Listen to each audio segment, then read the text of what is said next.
Alrighty then, hey guys, what's up? It is Sizzant here, quick intro. So, bullet points in this video. We are going to be making the sword belt, the waist belt, the bandolier belt, and the bandolier itself. Now, I did start off with belt blanks and pre-cut pieces so as to not waste anybody's time. Let's get into it. For veg tan leather to accept a shape, it needs to have a certain moisture content in it. So the first step is to put a decent amount of water in it. And what we ideally want is moisture that this will return to its current shade. That means that all the water has made its way into the core. So the middle is going to be sponge-like. So first thing I'm going to do is just wet this with a sponge.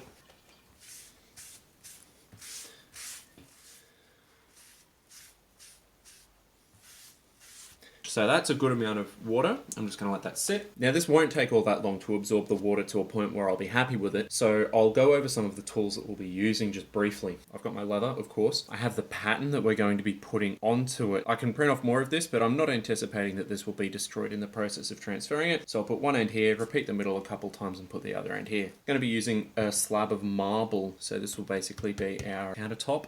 I've got all of my various stamps. Some of these are for borders, some of these are for patterns, some of these are for background. We'll cover the stamps when we get to that. We'll be using a swivel knife to score the leather, and I will be using my maul. I find the maul better because it hurts my wrist less. Before I get into this, I am going to sharpen my swivel knife. So I've got a little bit of a strop here.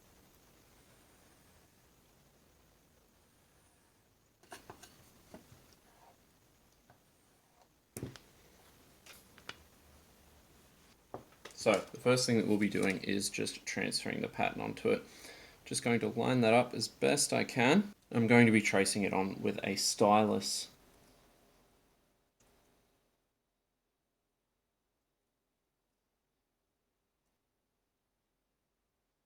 So our next step here will be following along the lines that we've traced with the swivel knife. Now, the swivel knife is a tool about which much has been said and will be said, but of course this is my video and I am going to try and add something to that. So basically this is designed to cut part of the way through the leather without going through the whole thing. And the way that you drive it is to perch one's index finger at the top while holding it tightly between one's thumb and middle finger, and thus can the knife, as the name implies, swivel. So basically the way that I was taught is to hold it vertically as such, and you really want to fight the urge to hold it as if it were a pen, and you want to hold it away from your hand. We will cut toward ourselves, holding it at an angle, so only the sharp part of the blade will be cutting through the leather.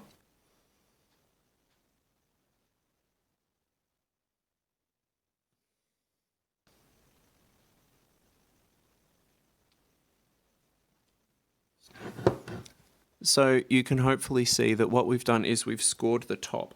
But what we haven't done is go the full way through the leather. We're not looking to cut it into pieces. So now all I have to do is trace all of these lines down here.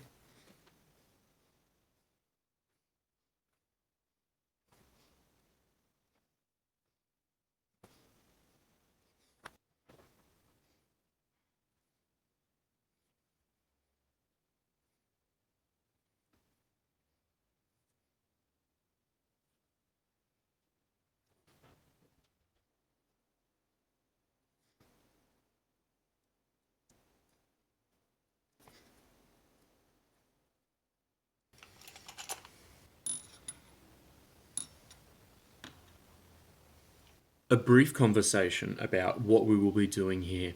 I have here the tools that we will be using. All that we are going to be doing is tracing a solid line around. So what I'm going to want to do is to basically take the tool with the longest edge. We're just going to park it on the line there and strike it and just work our way around. Again, I don't want to sound like I am some great authority on this. There are many other brilliant resources online that you should consult before listening to my advice on how to do this, but that's my advice on how to do this.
last step that I did in the tooling process is to use this flat-faced tool to push down and texture all the background area in between the pattern to help create some extra depth in the piece.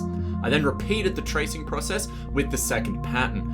I couldn't find this pattern just right online, so I found someone on Fiverr who did Celtic designs to actually make the pattern for me. Now, thankfully, only one of the 3 belts actually needed tooling, but it was the entire length of the belt, so this was quite a time-intensive process for me.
So here's a hot tip. If you do end up hitting some of your raised area with the texturing tool, fear not, you can kind of smudge it. So outside of just saying that this piece is meant to be weathered, all I've got here is the scooped end of my stylus, and I am just going to rub over that gently, redefine the edge, just kind of try and smooth that a little bit.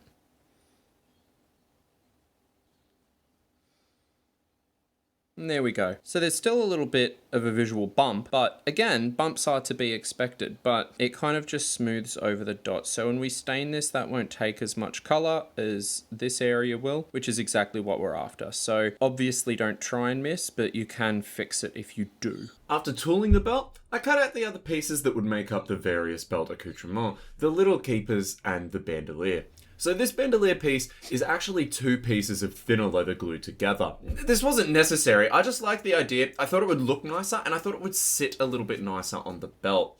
I then marked out, punched and stitched this piece. I wanted to have all the pieces ready for the dyeing step at the same time, and I wanted this to have thread in it before I dyed it, so the thread colour would match the belt blank that it was being attached to.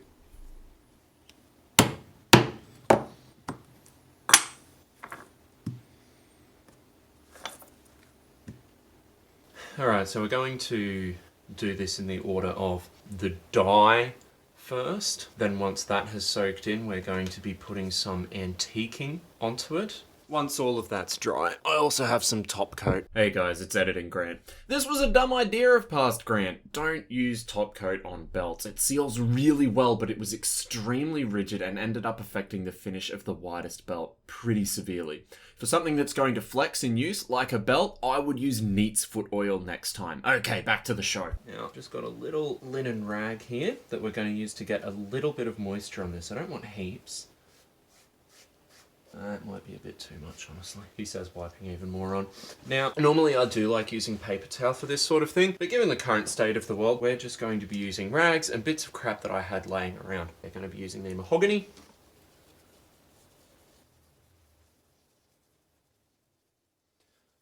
So you can see that's going on very dark. That's because we've got a little bit of water in it.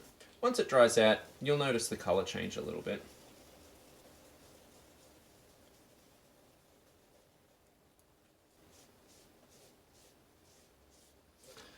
It's very nice, it's a very rich colour, but when you put that dye on there, it's kind of flat, you know?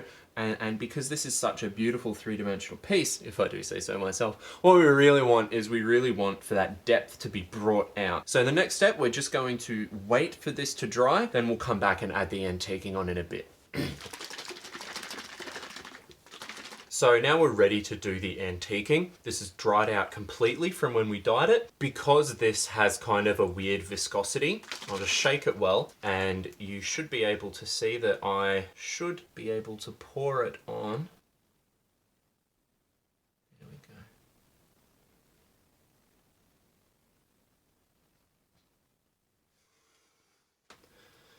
I've got this rag to spread it around. We really want to give it a chance to get in nice and deep to all of those little cracks, to all of that texture that we've put into the piece. Wipe the excess off. Actually, that's looking pretty good. That is looking pretty bloody special, I reckon. As you can see, I haven't coloured the back of this at all. That's because this is just going to get glued to something else. We'll fix the edges up in a little bit, but oh, that's lovely. All right, that's where we're going to leave that for the time being. We'll let that dry, and then we're going to put a top coat on it.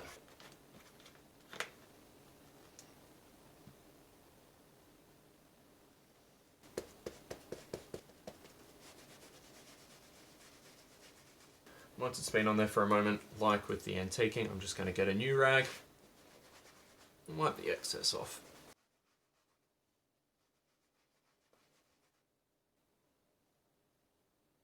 That is already looking incredibly handsome. I then repeated those steps on all the belts and other pieces, including the antiquing for pieces that didn't have any tooling, and that was to help give them a bit of a patina and make sure that the color tones of all of the pieces matched each other nicely. Now, that belt in the middle is a pre-stitched belt blank, which thankfully did save me a lot of time, although now I don't get to say that I did every stitch in this cosplay.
Next, I got all the little strips and straps that I prepared off camera like a good YouTuber, and I soaked them in lukewarm water for just under a minute.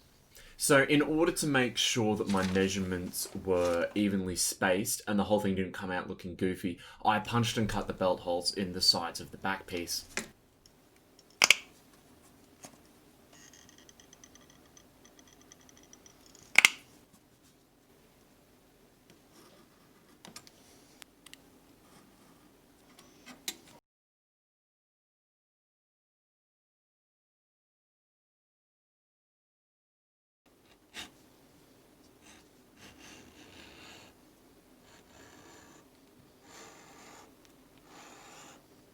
I then beveled all of those edges, ran some calipers down to mark out an indented line along some of the edges, like it shows in the game. I opted not to burnish the edges of these straps, but in hindsight I probably should have.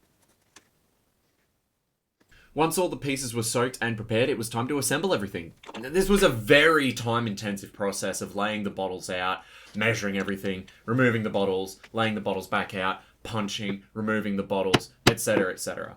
And this all had to be completed while the strips and straps were still wet and then left to dry overnight with a few random weights thrown onto it to help the leather keep its shape.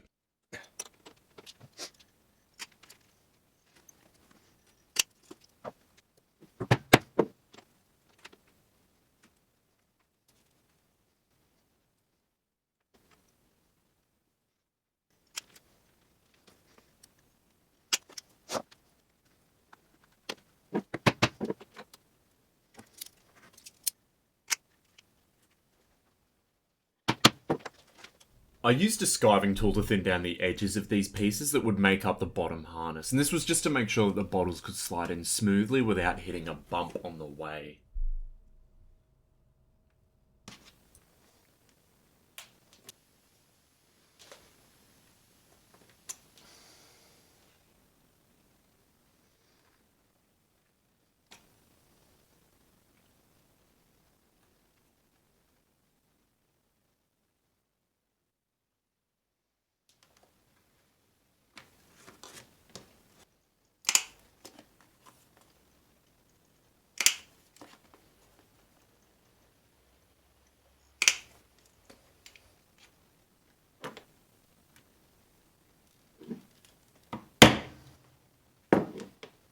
Once it had dried out, it didn't require any further hardening, and I could get on to the final assembly of punching all of the final holes and rivets, which was a real order of operations kind of thing.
Now then, as for the burnishing, just to do a bit of words about why bother. If you can see that edge there, you can see it's very furry. We've got a lot of the fibers all coming through there. This is just the raw edge. Now the other edge I have already gone ahead and burnished with beeswax. And as you can see, it's much nicer. You can see that is that lovely smooth edge that we all know and love.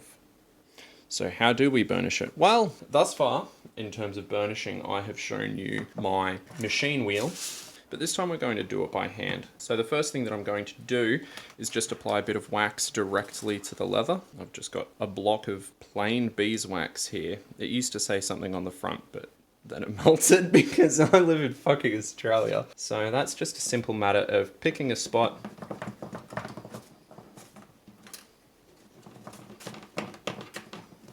When the leather's thick like this, you can just sort of pinch it and rub it over a large area. And here is my handheld burnishing tool. So basically, it's then just a matter of holding it firmly. I'm gonna have to cut that noise, aren't I?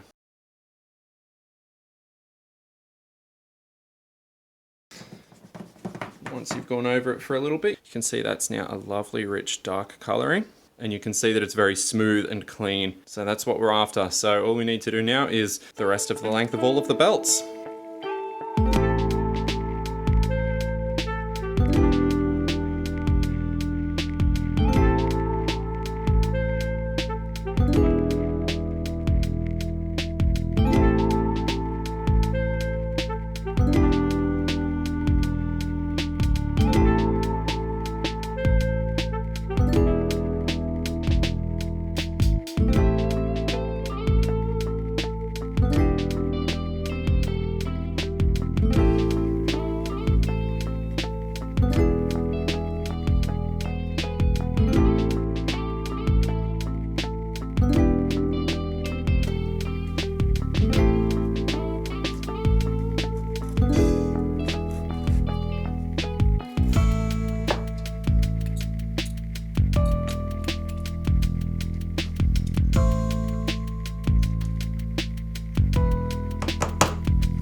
So I finished up the belt that holds the bandolier and the little bag.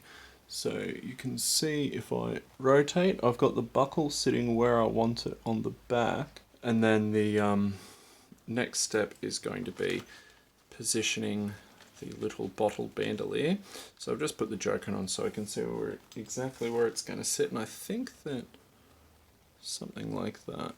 So the next step is just to mark this. Then we'll be permanently attaching this bandolier to the belt. So I want to be pretty damn sure that it's in the right spot. So I'm going to fiddle around with this for a while until I'm happy.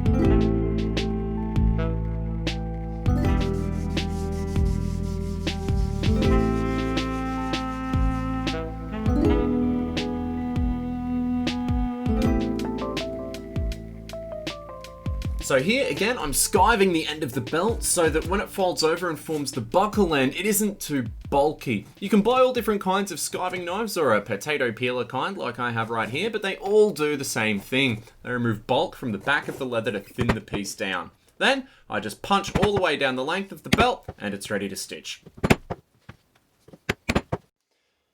Okay, now comes the fun part where we get to put all of the stitching through this enormous belt. Most of the stitching you've seen me do thus far has been saddle stitching that I have done with a pair of needles such as these. However, for this belt, first of all, because stitching the entire length of a belt is extremely tedious, that I have learned from hard-won experience, and secondly, just to show off a new toy, for this belt, we are going to be using one of these. These are colloquially known, I believe, as a speedy stitcher. I don't know if there's a less ridiculous name for them, but here we are. This one was actually owned by my Olpa. So let's get to stitching.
So with our belts completed, what went well and what would I improve next time? I think that the tooling went exceptionally well. I'm extremely happy with the definition and the colour and the finish that I was able to get out of this sword belt. I just think that this is a very beautiful object and I'm proud to have made it. The bandolier I think went beautifully. I struggle to think of how I could actually be happier with how this one turned out. It is, you know, not wanting to sound like a braggart, but I think I really fucking nailed this one.